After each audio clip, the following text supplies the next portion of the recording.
Welcome to வழிபோக்கன் channel.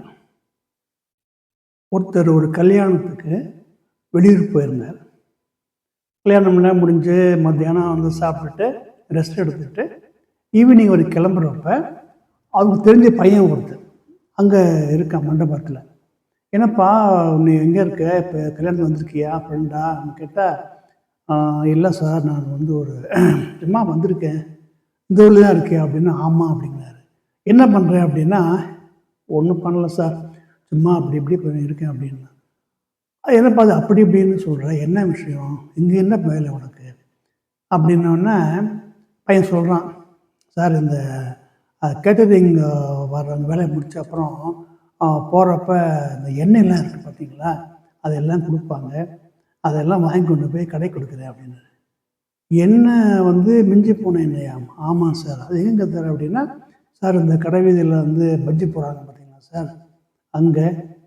அப்புறம் வந்து இந்த பெட்டிக்காட்டு பக்கத்தில் இருக்குது பார்த்தீங்களா சார், சின்ன மிக்சர் காராச்சவர் இருக்கிறாங்களே, அவங்க வாங்குவாங்க அப்படிங்கிறான் அந்த பையன். அதாவது கல்யாண மண்டபத்துலலாம் ஒரு முகூர்த்த நாள் அப்படின்னா எங்கெங்கெல்லாம் நடந்ததோ அங்கே முடிஞ்ச அப்புறம் கேட்டரிங்காரங்க வந்து மிஞ்சி போன அந்த எண்ணெய் வகராக்கெல்லாம் வந்து விற்றுட்டு போயிடுவாங்க.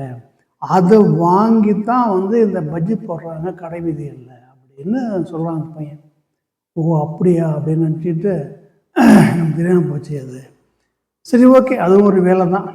ஆமாம் சார், பஜ்ஜி போடுறவங்கலாம் வந்து உங்களுக்கு வந்து கடையில் போய் என்ன வாங்க முடியுமா சார் அப்படின்னாரு. சரிதான்ப்பா அப்படின்னு வந்துட்டார். அதுக்கு அப்புறமா வந்து இன்னொருத்தர் கடை வீதிக்கு போகிறாரு. பிளாட்ஃபாரத்தில் வந்து அப்புறமா வந்து எலுமிச்சி பழம் வச்சுட்டு எலுமிச்சி பழம் அது குடும்பம் ஒரு 3 குடும்பம் அப்படின்னா 3 10 ரூபான்னுது. 4 கூட என்ன தரலை அந்த அம்மா. பார்த்தா பக்கத்தில் கூடையில் அரை கூடைக்கு மேலே அழுகி போன நர்சிங்கு மாதிரி எலுமிச்சம்பழம் வந்து ஃபுல்லாக இருக்குது, அது இருக்குது. அப்போ அவர் கேட்டார், என்னம்மா அது ஒரு 3 படத்துக்கு 4 படம் கேட்டு தர மாட்டேங்கிற, இங்கே பாரு இவ்வளோ படம் வேஸ்ட்டாக போச்சு அப்படின்னா. போகும் வேஸ்ட்டாக, இந்த கம்பெனிக்காரங்க வருவாங்க அப்படின்னுது. கம்பெனிக்காரங்களா? என்னது கம்பெனிக்காரங்க அப்படின்னா, ஊறுகாய் போடுறவங்க, ஊறுகாய் கம்பெனிக்காரங்களா? இது வாங்கிட்டு போகிறாங்களா அப்படின்னா. ஆமாம், பின்ன ஒரு எலுமிச்சை பழத்தை 5 ரூபா கொடுத்து வாங்கிட்டு போவாங்களா அவங்க அப்படிங்குது அம்மா. சூப்பர் மார்க்கெட்டில் கடைகள்லாம் வந்து இந்த கண்ணாடி ஷோகேஸுக்கு உள்ளார பல படம்னு பாட்டிலில் லேபிள் வெட்டி விற்கிற ஊறுகாயெல்லாம் இப்படி தான் பண்ணாங்களா அப்படின்னா. ஆமாங்குது அந்த அம்மா. ஷி இஸ் கன்ஃபார்மிங், எஸ் அவங்க வாங்கிட்டு போகிறாங்க அப்படின்னு சொல்லுது. ஐயோ அப்படின்னு சொல்லி வர்றாரு. அப்புறம் நெக்ஸ்ட் டே வந்து மார்க்கெட்டுக்கு போகிறப்ப வந்து கத்திரிக்காய், வெண்டைக்காய், முள்ளங்கி வாங்குறப்ப அந்த அம்மா அது என்னமோ தராசு மாதிரி, தராசில் தங்கம் மாதிரி வந்து நிறுத்தி கொடுக்குது. என்னம்மா அது தங்கமாக வெள்ளியா நிறுத்துற அப்படின்னா. ஆமாம் சார், என்ன விலையோ அதுதானே அப்படிங்க. சரி ஓகே. ஆனால் பக்கத்தில் வந்து ஒரு தகர டின்னு இருக்குது, 3 இருக்குது.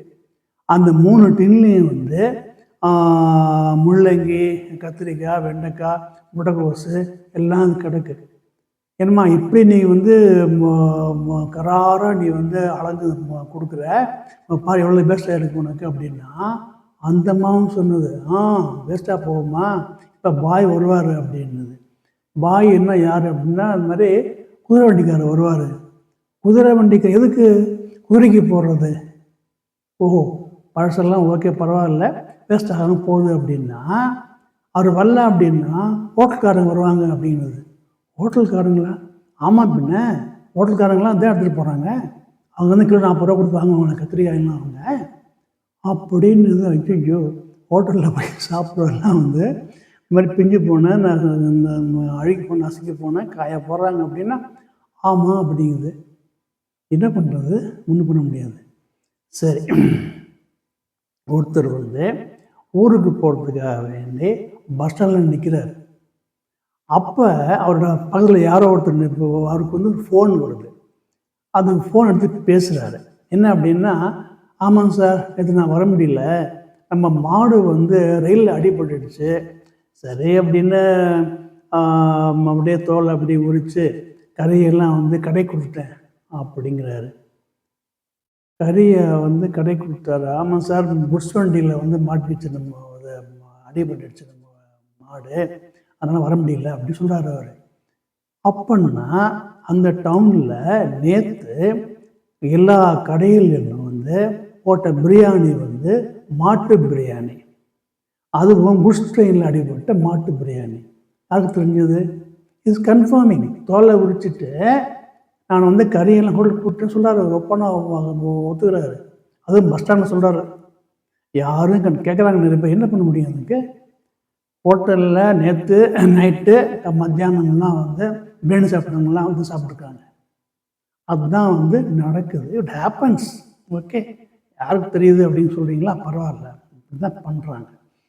அப்புறம் ஒருத்தர் வந்து பஸ்ஸில் போயிட்டுருக்காரு. ஊர் பஸ் ஸ்டாண்டை விட்டு ஊர் பஸ் வெளியில் வந்துடுச்சு. ஊர் தாண்டி வயல்வெளியெல்லாம் இருக்கிறப்ப ஒரு பம்பு செட்லேருந்து தண்ணி வந்து அப்படியே கொட்டுது கீழே.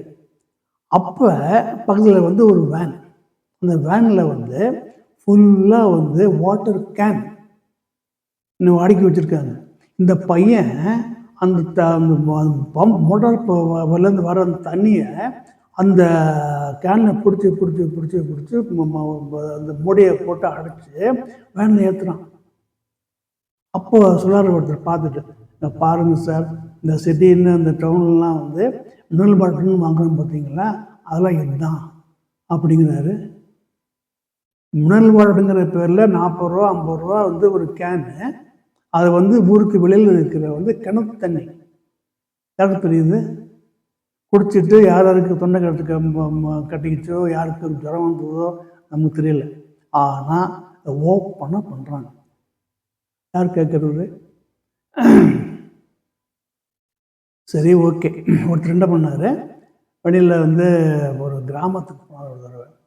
போயிட்டு அப்படியே வயலை சுற்றி பார்க்குறப்ப அங்கே வந்து ஒரு கரும்பு அரவை மில்லு சின்னதாக இருக்குது. அவங்களே வந்து கரும்பை வந்து அறுவடை பண்ணி அங்கேயே வந்து அதை க்ரஷ் பண்ணி அவங்க அங்கேயே வந்து வெல்லம் காய்ச்சிடுறாங்க. உருண்டை வெல்லம் அச்சு வெல்லம் காய்ச்சிடுறாங்க. இவர் வந்து கேஷுவலாக அங்கே போய் நின்று அதெல்லாம் பார்க்குறப்ப அந்த பில்டிங் கீழே அந்த சின்ன இடத்துக்கு பின்னாடி சாக்கடைக்கு பக்கத்தில் கருப்பாக அப்படியே வந்துக்கிட்டே இருக்குது. அதெல்லாம் ஒருத்தர் வந்து இரும்பு வாழையை எடுத்துகிட்டு கரக்கன்னு எடுத்து பக்கத்தில் இருக்கிற ட்ரம்மில் கொட்டுறாரு. அது என்ன அப்படின்னா கரும்பு சாரோட காய்ச்சின அப்புறம் வர கழிவு. டெக்னிக்கலாக இட் இஸ் கால்டு மொலாசஸ். ஆனால் அதுதான் வந்து பேஸ்.